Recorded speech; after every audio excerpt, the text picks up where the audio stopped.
All right, everyone. Welcome back to Sports Journey with myself, Lake Lewis, sitting here live from the studios here in Tysons Corner, Virginia. It's Wednesday, so you know what Wednesdays are right here on the Sports Journey Broadcast Network. It's our top 5 NFL games that I break down along with my guest who comes out every Wednesday, my agent, Jesse White. What's going on, Jess? Oh, not too much. How are you doing today? Hanging in there.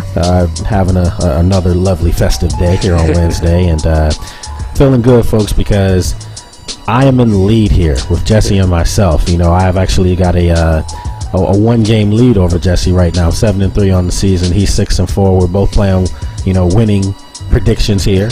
But things are going to change from now on because I'm bringing out my alter ego, and you'll find out who that is in a few minutes. But he's known to give some great predictions. So, without further ado, one thing that we also do, just to let you know before we get into this, is that we also have 2 wildcard games. So technically we're picking 7 games, and we have our top 5 that are the main ones that we use our records for.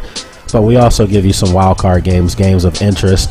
This week the games of interest are games that are in markets that we cover and do a lot of coverage in. Washington, right here where we sit, Jesse and myself, as well as up in New York with Lou Musto, Cristiano Oliveira. They do a great job up there. So with that said, let's get right into it. We have our first game, 1 o'clock game. San Francisco 49ers. That's our Thursday night game. Thursday night game, I'm sorry. So San Francisco at St. Louis. 49ers 1-2. Surprisingly, look bad. Yes, very much so. Yeah, Indianapolis really handed it to them. I think it was more of a perfect storm with that one, though. The Colts getting re-energized, having Trent Richardson trade go through. I think that really added a level of excitement to that team. Yeah. And with the 49ers hurting a little bit, and they may have been overlooking the Colts. I know I kind of overlooked that game, thought it was a Niner victory the whole way. I think they kind of ran into a little bit of a trap there. Yeah. It was a bad week, but I don't think it's more telling of a whole season for the Niners. I hope not. I mean, I made a statement last week that after the games that only one team that made the playoffs in the NFC last year have a winning record. Seattle obviously is undefeated at 3-0, but if you look at San Francisco, Green Bay, Washington, Minnesota, all these teams have losing records. Yep. And it's pretty surprising. And the other thing they all have in common is they all lost last week. Yep. So hopefully, San Francisco, if you're a 49ers fans, can kind of pick this up for the teams that had expectations. But as our friend Lee Corso would say, not so fast, because here you are. You're going against a St. Louis team that's played very well against the 49ers over the past few seasons, at least since Jeff Fisher has gotten there. Yeah. And this is a team that's coming off a tough loss last week where they just got blown up in Dallas. Mm-hmm. So they're going back home. Both these teams are wounded. Mm-hmm. So you have to pick the lesser of the two poisons right now. I'm taking San Francisco in this game. Mm-hmm. You're taking San Fran. I am as well, yes. I think we both expect for them to be going into after the first quarter of the season. If they were going in there at 1-3, that's hard to imagine. I think St. Louis, I was buying into what they were doing. They looked pretty good even in their loss that they had in the first 2 games, but Dallas handed it to them. They did. They did. It was in Dallas. St. Louis plays better at home, obviously, but I think San Francisco feels a little more urgency. They have more expectation there than St. Louis has, and I think San Francisco will get it done. Okay, all right. Our next game, which now will be on Sunday at 1 o'clock, you have Baltimore, the Ravens, who I said this. That's my Super Bowl prediction. I still have to stick to it until Denver maybe knocks it off, but that's my team. I have San Fran, and I have Baltimore in a repeat Super Bowl this year. That was my prediction, but this is a game that we think is important. Maybe some people think Buffalo's not that good. Buffalo's a good young football team that's showing improvement. But this game is more about Baltimore. If the Ravens win this game, they've quietly gone under the radar since they opened the season up getting destroyed against, Peyton Manning in Denver. But the Super Bowl champions, if they were to win on Sunday, quietly would be 3-1 after the first quarter of the season. That's hard to think about, a Super Bowl champion being under the radar. But 3-1, and they really did. They got blown out against Denver. I think a lot of people wrote them off. I wrote them off a little bit. I thought they'd bounce back, maybe sneak into the playoffs. But the division they're in, maybe they'll do a little bit more than just sneak in. Well, I've said this before. This is a team that, because of the organization, the way they're set up, this organization is set up to win games. And you don't let a Ray Lewis retire and Ed Reed let him walk away, basically, if you don't feel like you have pieces. Donnell Ellerby as well, linebacker that went to Miami. They figured they had something here. And now it just takes time for guys to learn how to play together, get some cohesiveness on their fronts. Well, let me just say this. If you were to ask most Baltimore Ravens fans, would you take 3-1 after the first quarter of the season, most of them would have said yes, because the element of surprise, Jesse, was that you just didn't know anything about this team. You knew they had Flacco and Ray Rice, but they lost Anquan Bolden, which we still think is a big critical blow. Yeah. But they're finding ways now.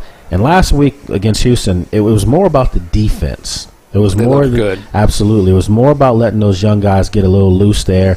So the Ravens, if they win, they're 3-1, and I'm actually predicting them to win at Buffalo. I think it's going to be a tough game, though. This isn't a gimme, but I'm taking the Ravens to go 3-1. Yeah, and that Buffalo defense has looked pretty good, all things considered. They've played a few teams that usually have had a good offense. You look at New England, and they gave up 23, but no, all in all, that's not too bad. Kiko Alonso is playing pretty well out there. To be honest, I didn't know who he was before this season. And I think most people didn't. He's playing very well out there right now. And with the Ravens, they lost to a Peyton Manning when they had a new defense that really they didn't know the people they were playing with too well yet. And Peyton Manning, he's playing incredible football through 3 weeks. 12 touchdowns, no interceptions. I mean, what was he, 32 of 37 against Oakland? He's just playing some of the best football I've ever seen him play, which is impressive. So that loss doesn't look as bad as it did at the time. They're playing a lot better. I think they have a little bit more cohesiveness than Buffalo does. They have a little more expectation. And I actually agree with you. I think Baltimore's going to go into Buffalo and win that game. Okay. All right. We have Chicago, who's undefeated, played the Monday night game this past week, beat Pittsburgh.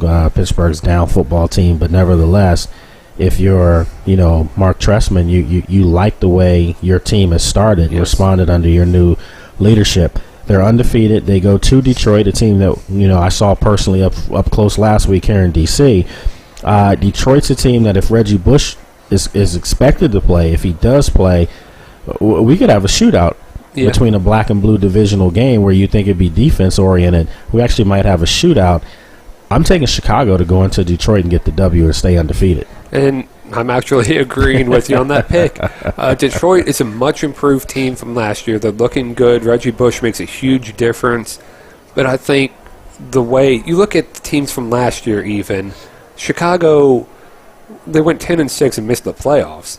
That's still a very good team. Lions made the playoffs 2 years ago, but they really haven't quite figured out their true identity. Are they a passing team? Is it Calvin and Matthew Stafford, or what are the pieces on offense? And I saw they need a true identity. Right, I agree. And I saw against Washington a team, they got the win, but they didn't look like they wanted the win. They looked like they were trying to find a way to drop that game, and Washington just wanted to lose it more, it looked like. But I wasn't impressed with them, and Chicago has been very impressive. So, thus, I'm taking Chicago. I think this game comes down to, it's going to be a shootout, in my opinion, but it's going to come down to which defense can make plays. And I think the Bears have one of the better defenses in the league, even though I think that this game is tailor-made for a lot of offense, but I think their defense will make the most plays at the end of the game. Bears should stay undefeated. We have Seattle, 1 o'clock game, kind of baffling to both of us here. Houston, Midwest team playing 1 o'clock game, which is technically going to be noon there. Houston's on the road against Seattle. Seattle undefeated. Seattle at Houston. Seattle at Houston. Yes. Seattle at Houston, Midwest game. I do look at this game as another telltale sign for the Texans, because you and I both talked about this last week when I predicted Baltimore to beat up, and my words were win big against Houston, because Houston doesn't play well on the road against great teams. Now, at home, Houston hasn't fared well at home against great teams. Right. Houston beats the teams they're supposed to beat. They do. But this is a team now that's a Super Bowl caliber team, a team that you could very well be playing in the Super Bowl if you think you are. this is a game where the Texans could right a lot of wrongs. If you beat Seattle, there's no. I don't care if Russell Wilson chips a toe and doesn't play. There's still a great football team. Yes, that defense is absolutely. top-notch. So if Houston beats Seattle, it actually puts them back in the thick of things with talk of Denver and Kansas City and New England, maybe Baltimore. Problem is, I don't see them doing it. I'm taking Seattle to beat them, and I think Seattle may go in there and beat up on Houston. Seattle's a very sketchy road team at times. They are. They're an incredible home team. They may have the biggest home field advantage in the last couple years that I've seen. Just an incredible home team. You know, you go on the road to play a playoff caliber team in Houston, but you're right, Houston. I can't put my finger on what they're doing right now. It's just they're 2-1, but they haven't looked like they don't have an identity, and I think you and I both know what the identity should be. It should be the Foster Tate running. Absolutely, you run the ball 60 times between the two of those guys, and if Foster can't tote it that much, Tate could. You know, let your team be physical because you have weapons on the defensive end. First of all, you don't want an Ed Reed, as great as he is as a safety, you know, Hall of Famer, first ballot Hall of Famer. He's an old Ed Reed. Right. You don't want him having to be in offensive shootouts. You want to try to slow the games down a little bit. And your strength, once you, as you said, it's your running backs. You know, Ben Tate, Arian Foster. I'm a little baffled, to say the least, why Gary Kubiak, and you know, he came from a system where he was with Mike Shanahan, and they had Terrell Davis, who they basically ran right in the ground. But they always had these great backs, and they have it now. But then you get away from what your strength is. I think this game's more important, believe it or not, for Seattle than it is Houston. They had to rebuild an idea that you're not just a home team. You can win on the road. You can beat a quality opponent on the road. Because what happens if they lose this game and down the stretch somehow San Francisco catches up, overtakes them, wins the West?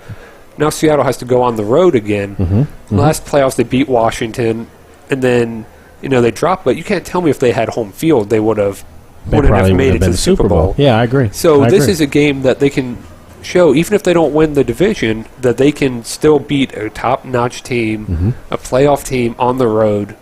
Granted, it's still September, but it would be good for the psyche. But I am taking Seattle despite being on the road. So we're in agreement on that. The first four all in agreement. All right, not bad. Our fourth game our fifth game is a game that I think could be perhaps the game of the first quarter of the season. I mean, people may be laughing right now. The Miami Dolphins have turned the corner. They look good. They look very good. They look like a team that's young, that's starting to believe in itself, and which no one else does maybe outside of South Beach.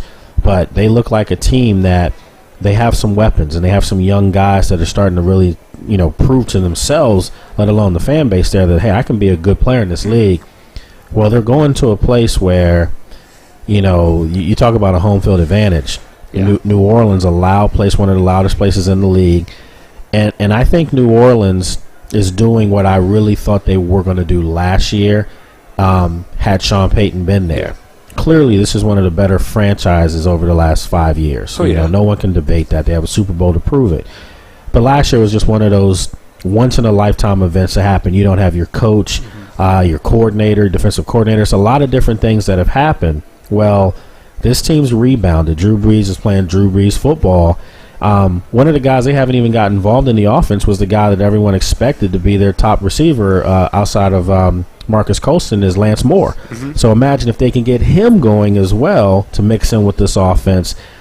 New Orleans right now undefeated. Have they been the equivalent of, say, the Ravens at 2-1, or maybe the Patriots at 3-0 in the AFC? Is that New Orleans over in the NFC? Have they gone under the radar to be 3-0? I don't know if they have. I think they just haven't gotten a lot of publicity because it's somewhat expected. It's not a surprise to anyone that they're 3-0. After they beat Atlanta, it was just seems like it was kind of a foregone conclusion that they had taken the division back with the way they kind of beat up on Atlanta a little bit. No, Scoreboard may not have. No. They took it too, though. So I think at that point you realize the division's theirs, and you kind of write them off in the South. They're going to win the South, and you go then and start looking at other teams. So they may not be talked about a lot, but I don't know that I'd say they're under the radar. I know they won't be under the radar after this game because I'm actually predicting them to beat Miami. And to me, this was a toss-up game. I know, some other people we talked to before we started this, people were like, that's impossible that you could think Miami could go in there. Miami's capable of going in there. And if they were to win, I wouldn't be totally shocked to have that happen. But I think New Orleans understands that, as you just mentioned, Jesse, they have a division that at this point right now is kind of self-destructing around them. You have Tampa, who's going to start a new quarterback this week. Yep. Josh Freeman's out. You have Carolina that's still trying to, get their legs under them. Are they going to keep their coach? Are they going to let him go? They had an impressive win last week against the Giants, 38-0. So we'll see if they can carry some momentum going forward. And then, of course, Atlanta. Yeah. Roddy White's hurt. They're not consistent. Well, even Julio's hurt. But he's playing. Yeah, the running game, bringing in Steven Jackson hasn't really been a home run at this point. So Atlanta doesn't necessarily look like the Atlanta team that ran through the division and ran through the NFC pretty much last year, getting to the playoffs and eventually losing. So for me, I'm actually taking New Orleans in this game. And we had talked before the season even started about Miami. So I remember asking you, I said, do you think Miami has the pieces that they could overtake New England? We talked about that a lot, and, I kind of thought about it and came to the conclusion that they're almost there. I didn't think they'd quite be able to overtake New England, but I thought maybe they'd be on the fringe of a playoff. They've looked great through 3 weeks. I've been very impressed. I wouldn't say they're ready to take over New England yet, though. No. And I think that they look a little bit better than I expected, but I agree. I don't think they're on New England's level yet, but it's been impressive watching them get there. And that being said, I do think the Saints are on that same level as New England. I think they're a step above. You know what's funny is that just a couple weeks ago, you even heard the term used for the NFC East that it could be the SEC, of college football, of the NFL. Well, and you heard also that there were some, college teams that could probably run through the AFC East. It's actually flip-flop, folks. Yep. It looks like the AFC East actually has some teams on the up and up, including the Buffalo Bills. Yeah, and the Jets are 2-1. And the Jets are 2-1. So you have 3 teams in the division with winning records, and you have one team at 1-2 that very well could have a, winning record. They almost beat undefeated New England in the first game. Probably should have won that game. So I think there's a tale of 2 divisions there, and there's something on the site that you can see where I talked about the NFC least, and that's what it was called on the site, a.k.a. NFC East. So check that out on sportsjourney.com. We're in agreement on all 5 of these predictions. Yep. That's a little scary, I took man. San Francisco, Baltimore, Chicago, Seattle, and New Orleans. All right, so that's not too much fun, but well, we'll see how much because it is time, folks, for me to bring out a long-lost friend of ours here on Sports Journey to give you our 2 wildcard game predictions. So here he is. Lake Stradamus speaks. All right, folks, Lake Stradamus. You haven't heard from him in a long time. So we're going to give you our 2 wildcard games, which have some local flavors to them for the markets that we really do a lot of coverage in, Washington and New York. We have the Redskins going out to Oakland. If you told me before the season, I would say this is a game that RG3 pads his stats. Alfred Morris gets maybe 200 yards rushing. Not seeing that right now. Team struggling. They did play a little better last week, but better's not good enough, not in the NFL. No. And I think they're playing an Oakland team that's believing that they have some things that they can build on. They got manhandled last week against Denver. Yeah. But I think Terrell Pryor's showing that he could be a pretty good quarterback in this league if he started to have weapons around him. Mm-hmm. This is a trap game again, and it's hard to say a trap game for a winless team. But the Redskins could very well come back to D.C. 0-4 and a bye ahead of them. It could get real ugly and interesting for us here in the media as well as fans. I'm going to give the Redskins the edge in this game. I think it's going to be a 17-13 type game. I think that, the offenses are so bad right now that defensively this may look like, the old Bears, versus the 2000 Ravens, 86 Bears, 2000 Ravens. It's going to be that type of game. I take the Redskins, though, in a very low-scoring, sloppy 17-13 win. Yeah, Redskins have had issues when they go west in the past. Oakland, Pryor's there, but he has nothing around him, really. Nothing. I think you had told me before We got on air. I think McFadden had 12 carries for 7 yards. That's atrocious. And I'm not saying it's McFadden's fault, but as a team, that's unacceptable. They're just not getting it done. And I disagree with that. I think it's going to be a low-scoring game. I think both defenses have no clue what they're doing right now. But I do think Washington's going to win. It's kind of an even game, in my opinion. But when even, I go with my favorite team, the Redskins. So, but it really is kind of a toss-up to me, so I'll go with Washington. Okay, all right. The next game, we have New York Giants traveling to Kansas City. And to me, this is a trap game for Kansas City because they're 3-0, and I think that the win against Dallas looks like a good win so far. It does. It really does. The win against Philadelphia, not so good. You know, they're a team that you and I both agree, and I said this before the season started. I thought Kansas City was going to be one of those dangerous football teams, and they're making Lake Stradamus look good. However, this is a game that they could easily lose to the Giants. The Giants are a wounded bunch, just like the Redskins. They are. And let me just say it. I'm actually taking the Giants in this game. Okay. Surprisingly, I am. I think the Giants, I just can't foresee the Redskins and Giants being 0-4. When I predicted that both those teams were only going to lose 4 games this year. Yeah, and that's hard to think about that they could be 0-4.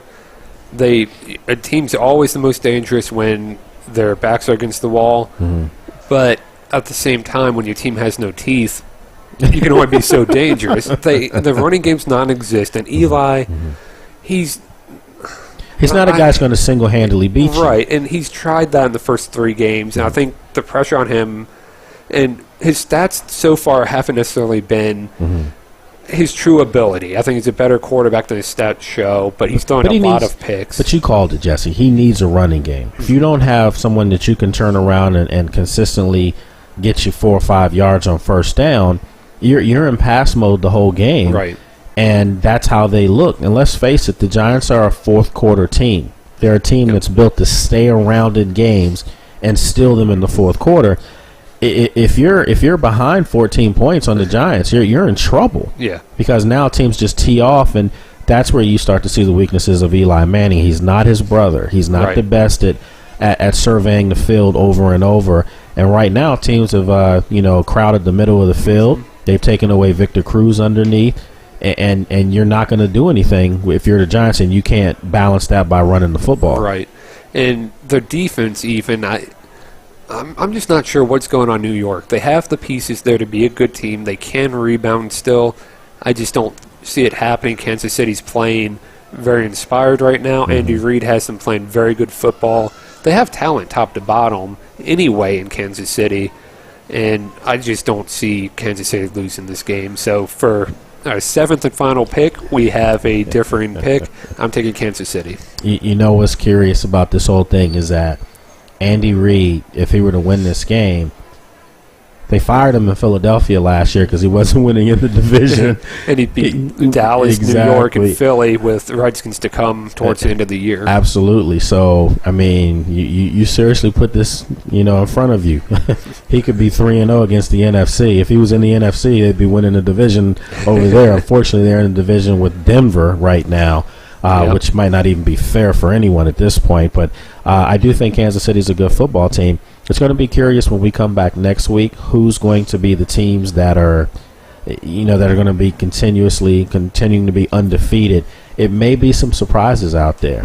I mean, it wouldn't be a surprise if Miami is still undefeated. I could see both the Houston game and the Miami game going opposite. I could see getting those games wrong. I wouldn't be surprised in the least. So, yeah, I could definitely see Miami 4-0. All right. Well, when we come back next week, folks, we'll find out. Do I still have a leg up on Jesse? I'm 7-3 on the season. Jesse's 6-4. We didn't do the first week. We just wanted to get into the season, and I think we all know we would have had one loss hung on us out of that first week, but we'll leave that alone. Next week when we come back, though, we'll see if the Redskins can finally have a win under their belt. Maybe the Giants have a win under their belt. So we'll find out when we come back next week. Have a good one.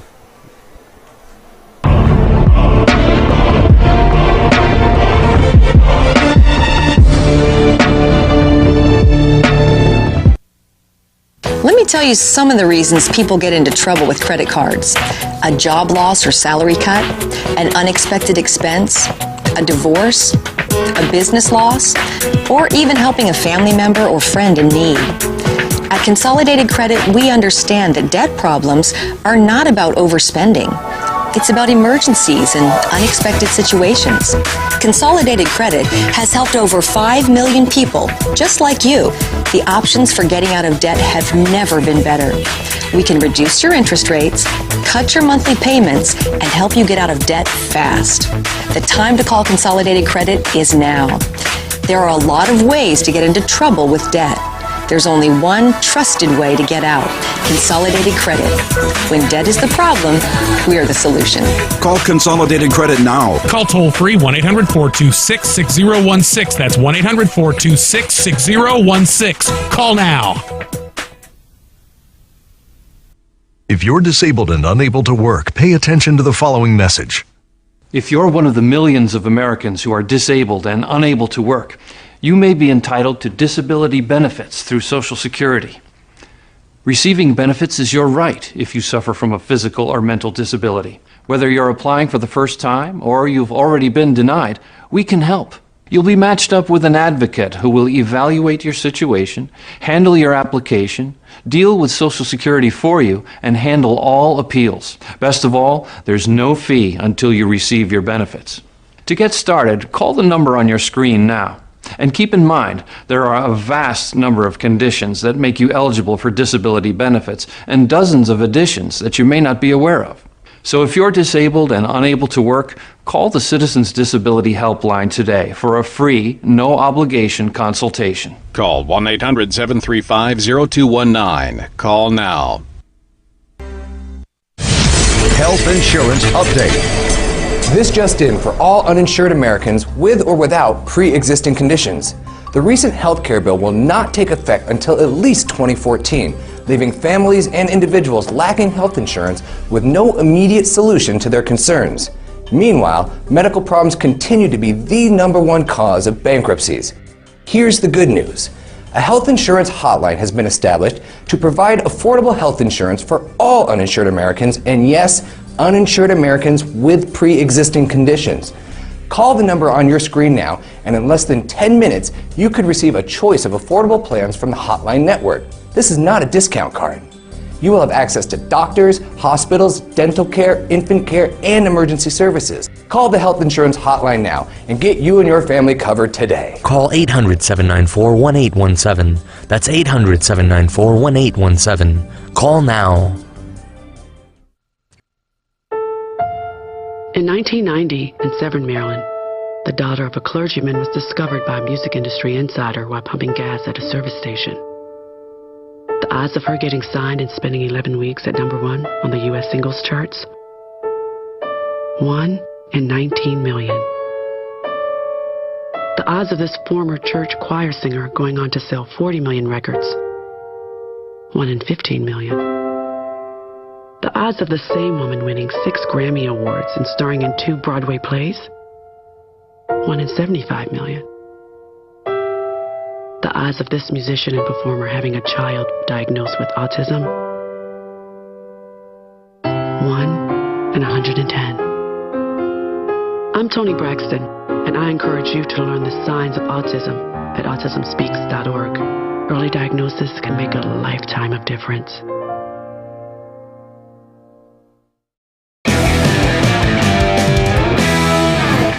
That's a good pour.